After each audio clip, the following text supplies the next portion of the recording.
Thank you for joining us on our channel, Shine, Despite Narcissists.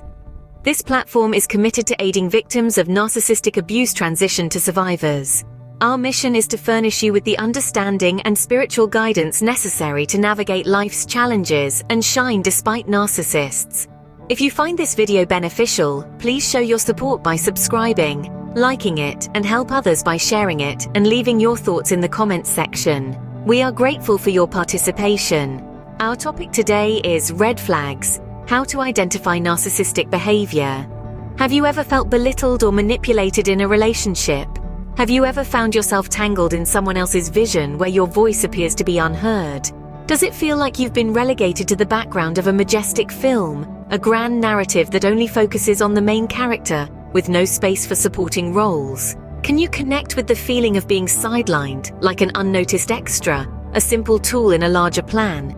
Do you get the impression that you're practically not visible in the scenes, overshadowed by the lead character who is larger than life? Does this individual seem overly engrossed in their own universe, their own ambitions, and their own accomplishments? Do you feel trapped in a world shaped by their whims, their fantasies, their ego? Are their discussions always about them, their triumphs, aspirations? Do they frequently disregard your sentiments, your plans, your dreams as insignificant compared to theirs? If these scenarios resonate with you, you might be dealing with a narcissist.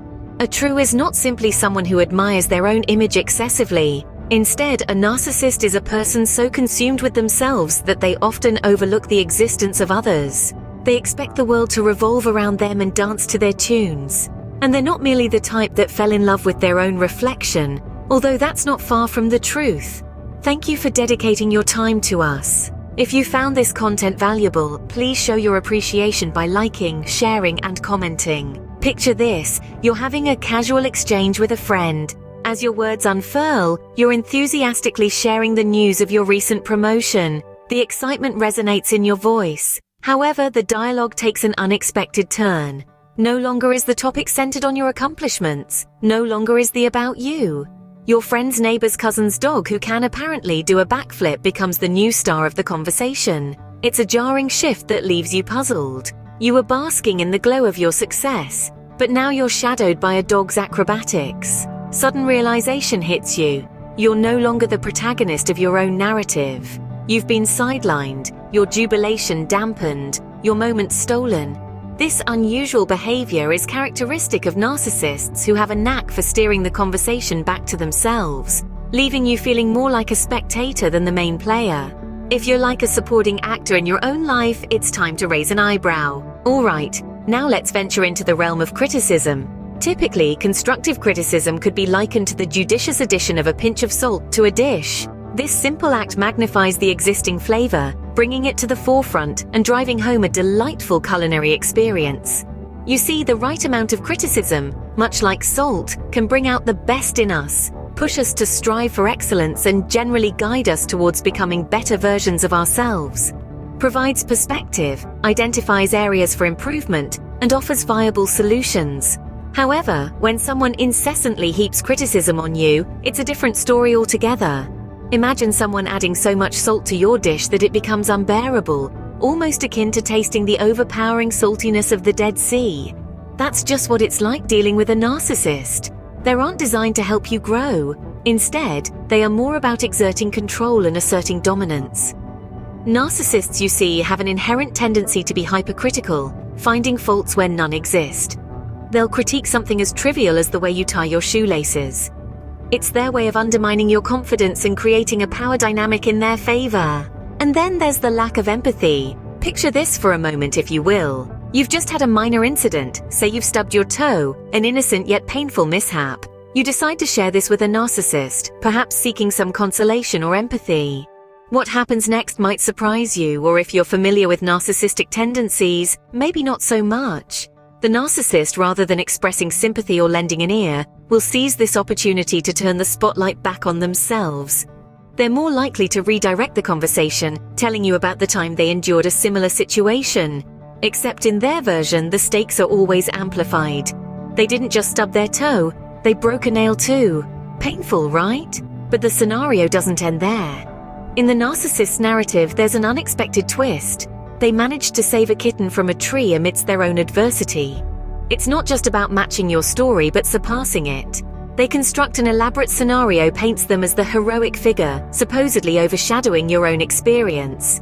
It's always a competition with them. It's an integral part of their personality structure.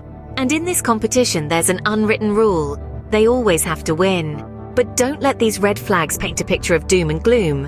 While it's important to stay on guard, remember that life is a journey full of ups and downs. What matters is how we navigate through it. If you find yourself contending with a narcissist, realize that it's okay to set boundaries and prioritize your own emotional well-being. It's not about being selfish. It's about practicing self-care, which is absolutely essential. Life can sometimes feel like a match with Mike Tyson, but remember, you don't have to do it alone. Just like how you wouldn't try to fix a broken pipe without a plumber, emotional and psychological struggles are not battles you need to fight by yourself. In the grand scheme of things, seeking help from professional therapists, psychologists, and counselors is a sign of strength, not weakness. It means you're taking steps towards a healthier, more balanced life. You wouldn't try to fix a leaky pipe without a plumber, would you? So, keep your eyes open for these red flags. It's essential to remain vigilant, constantly being aware of these warning signs. As we navigate through this complex journey called life, we often encounter different personalities. Some of them bring joy to our lives, filling it with laughter and love. On the hand, some can bring pain and strife, disrupting the harmony present in our lives. Among these personalities, one in particular stands out: the narcissist. Being around a narcissist can indeed be a taxing ordeal. They are known to manipulate, guilt-trip, and gaslight individuals, leaving them in a constant state of confusion and self-doubt. They crave attention, always wanting to be the star of the show, the main character in of life. But it's crucial to remember that you are the protagonist of your own life story. And in this story, while it's good to be the star of your own movie, you don't really need to win an Oscar in dealing with a narcissist. This is one domain where striving for excellence is not recommended. It's better to distance yourself from such toxic personalities to preserve your peace and sanity. Thus, always pay attention to these red flags. Remember, it's okay to prioritize your mental well-being over maintaining relationships that only bring negativity and stress. And remember, while it's good to be the star of your own movie, you don't need to win an Oscar in dealing with a narcissist. That's a category no one wants a nomination in. Let's pause for a moment to reflect on some wisdom from the Bible that can guide us in dealing with such personalities. The book of Proverbs, chapter 14, verse 7 advises, "Stay away from a fool, for you will not find knowledge on their lips." This verse can be interpreted as a warning against engaging with narcissistic individuals. It's a reminder that we should seek relationships that bring wisdom and understanding, not confusion and strife. The Bible always encourages us to seek wisdom in all our dealings. As Proverbs chapter 4 verse 7 says, "Wisdom is the principal thing, therefore get wisdom, and with all thy getting, get understanding." Let's carry these words in our hearts as we navigate the complexities of human relationships. Remember, your peace and sanity matter, and it's okay to distance yourself from toxicity and seek understanding and wisdom instead. This is the real Oscar that we should all strive to win in our lives. Thank you for giving us your time. If you found value in this content, please subscribe, like, share, and comment.